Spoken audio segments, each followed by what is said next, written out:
So today I'm going to be debunking some of the biggest lies that have been peddled when it comes to the narrative of the Ram Janmabhoomi movement and the building of the Ram temple. So let's talk about it. My name is Sham Sharma. Welcome to the Sham Sharma Show.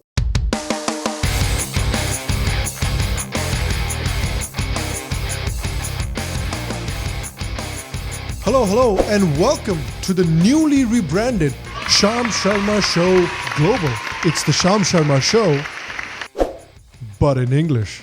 And what better time to inaugurate this new branding of the English global channel when one of the most sacred sites to Indians, to Hindus, has been restored to them. Can you hear it? Something really big just happened. And seriously, the Bhoomi Pujan that happened at Ayodhya was really a seminal event in the history of India. It was a huge event for India, her people, and her civilization. This is very similar to when the Somnath temple was inaugurated by the Indian government right after independence as well. But sadly, right after that, Pandit Nehru turned around and called it Hindu revivalism. And then the Indian government under the leadership of the Congress spent more than half a century overcompensating with their secularism. So the inauguration of the Somnath temple felt like a false start, but this really doesn't. This feels different. It's like after months of searching, you spent months and months and months looking for that restaurant that makes the kebabs just the way you want, just perfect. And then that restaurant gets shut down.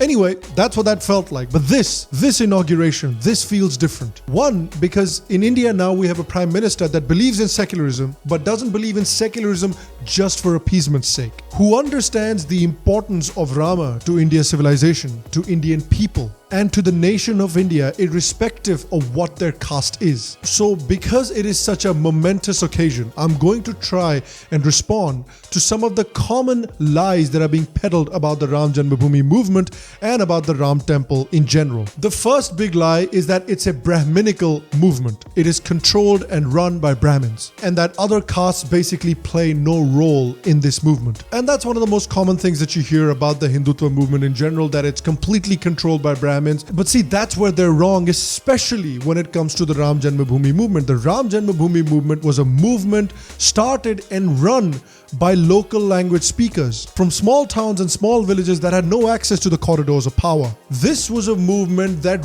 really invigorated the Dalits and the OBC communities. It became the focal point of the convergence of Hindu castes across the spectrum. Remember, Ram was a prime deity in the Bhakti movement, which is a reformist movement within Hinduism that strongly rejected caste-based discrimination. And the mobilization of the subaltern caste was what's really put the afterburners behind this Ram Janmabhoomi movement. And also, just think about this for a second. The man who laid the foundation stone for the building of the Ram temple at the Ram Janmabhoomi was a member of the OBC community, was a member of a so-called backward community. Imagine if this was simply a brahminical movement, would that have ever been possible? Another question is like, well, what the hell is the big deal about this? Why are people celebrating it so much? Well, think about how important this is for the people of India. For 1,000 years, the people of India have felt that they have only lost. They have lost in terms of demographics, they have lost in terms of their sacred sites, they have lost in terms of land, they have lost parts of their culture,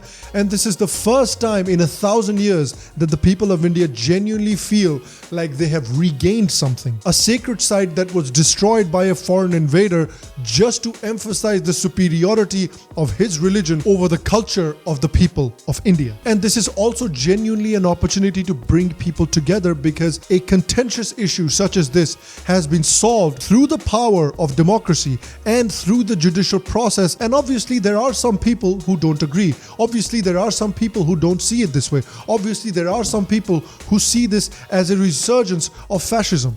And look, there's nothing I can do to help them, because for them, secularism and democracy only matter when things are going their way, when they get what they want. They are genuinely the spoiled children of India, because they've been completely spoiled by the pseudo-secular governments of previous times. The other question being bandied around is that the courts fell to Hindutwadi propaganda, and the courts somehow themselves are Hindutwadi. And that's also not entirely true, because for ages there was a hoax propagated by the so-called liberal people and the secular people of India that there was actually an older mosque under the current Babri Babri Mosque. That whole narrative was completely destroyed by the great work of the Archaeological Survey of India under the leadership of legends like Bibi Lal and like KK Muhammad. And because of their work, even the courts had to acknowledge that the structure under the Babri Masjid was distinctly non-Islamic. Along with the archaeological evidence, there is also plenty of historical evidence and oral records that the courts also took into consideration. These historical records and oral traditions are not only Hindu, but these are also Christian records and Sikh records that clearly show that Hindus have been constantly using the Ram Janmabhoomi site to pray, to offer prayers since the destruction of the temple and the building of the mosque as well, in an unbroken manner. On the other hand, the Muslims have not been able to prove that they had exclusive possession to the site for a good 300 years after the building of the mosque. And so clearly what won here was evidence. There was no Hindutvawadi bent in the Supreme Court. The Supreme Court looked at the evidence and clearly the Hindu side had presented overwhelming evidence to the existence of a temple and to the belief of the people that the Ram Janmabhoomi exists at the site of the mosque. Then another big question that has been bandied around is people like Owaisi that have been saying that the Prime Minister Modi should not go to the Bhoomi Pujan because somehow this is against the secular nature of our constitution. Now this part, I genuinely find this hilarious, because when people talk about religion-based reservations, that doesn't affect the secular nature of our constitution. When people talk about having separate religious codes for Muslims so that laws that apply to all Indians do not apply to them, that doesn't affect the secular nature of our constitution. When politicians throw iftar parties to celebrate the end of Eid, that doesn't affect the secular nature of our constitution. In September 2018, Prime Minister Modi attended a Shara Mubarak event in Indore to commemorate the death anniversary of Prophet Muhammad's grandson Hussain, and Doordarshan had telecasted live. That did not affect the secular nature of our constitution. Many politicians that have gone to Islamic Dargah to put chadar on, that has not affected the secular nature of India's constitution. But the Indian Prime Minister Modi going to a Bhoomi Pujan for the Ram Janmabhoomi temple, that is the straw that broke the camel's back. That is what has finally affected the secular nature of India's constitution. Give me a goddamn break. Look, Mr. Owaisi, this is something that just needs to be done. All right, this is not going to be easy. In fact, this most likely is going to be extremely painful. But I do think this is something that is very important for you to do. You have to pull your head out your ass. I know. It's really in there. It's really deep in there. I am aware. But this is just something that has to be done. He just can't keep living like this, guys. Please help Mr. Owaisi pull his head out of his ass. Thank you. And finally, the major question is that human rights groups around the world have condemned it. Oh my goodness. Oh my.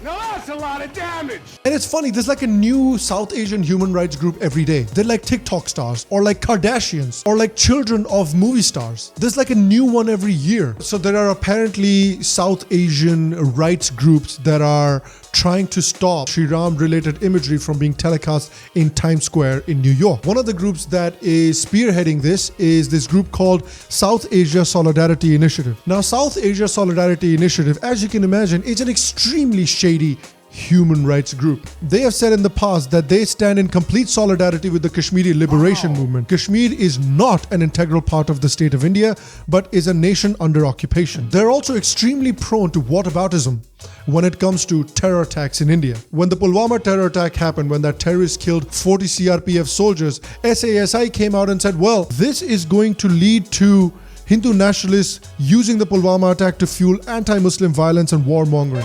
This is genuinely amazing because this is basically like blaming the victim. It's like blaming the rape victim for getting angry that she got sexually assaulted. If somebody did that to a rape victim, there would be anger. But because Indians died and Indian security forces died, that's totally fine. SASI also works in close collaboration with a notorious Islamist group called Stand With Kashmir. Stand With Kashmir, you might remember, have created a lot of noise after the abrogation of Article 370 and after the passing of the Citizenship Amendment Act, and they have openly supported terrorists like Riaz Naiku. Stand With Kashmir's Athar Zia recently mourned the death of Hizbul terrorist Riaz Naiku, referring to him as a martyr. Stand with Kashmir also supports Islamists like Asiya Andrabi, who herself openly supports terrorists and advocates jihad in Kashmir. She once famously invited Al-Qaeda to wage jihad in Kashmir. In another interview in 2001, Andrabi expresses her support for the killing of not only the Indian police but also all the Indian politicians as well. Andrabi's vision for Kashmir also has no space for the LGBTQ people,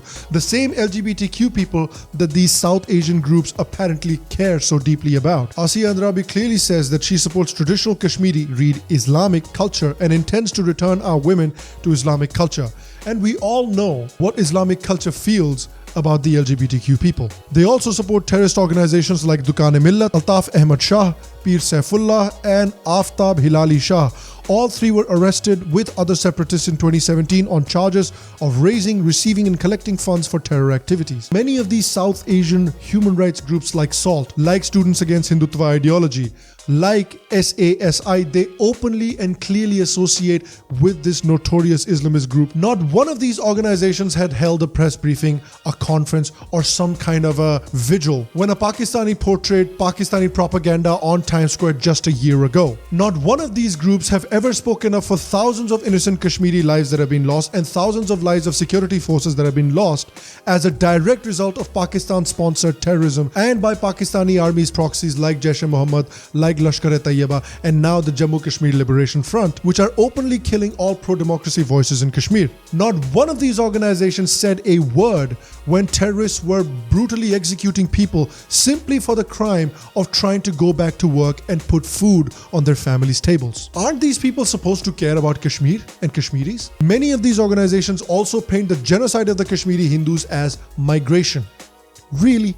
Migration? Did 6 million Jews also migrate in Hitler's Germany? And also, quick plug from me, it's in the description down below, guys. There's a great article that has been published in the print, written by a person from the Middle Eastern Forum that talks about and completely exposes Stand with Kashmir. So please go check that article out. And honestly, guys, stop falling for this propaganda. This is a great moment for India. This is a great moment for India to heal some of the old festering wounds that have existed in our civilizations for many centuries. This is a genuine opportunity to create proper truth and reconciliation between the Hindu and Muslim communities in India. And I want to ask you as well, guys, did I miss out any question? Do you agree with the answers that I've given? Let me know in the comment section down below. Once again, guys, if you like the rebranding of the Sham Sharma Show Global, if you liked today's episode, if you like the new graphics, please leave a like, leave a thumbs up. It helps me out, it helps the channel out a great deal as well. Once again, guys, if you like today's episode, if you like the Sham Sharma Show, and if you'd like to support the Sham Sharma Show, become a patron by clicking the link down below. And once again, guys, if you like the new Sham Sharma Show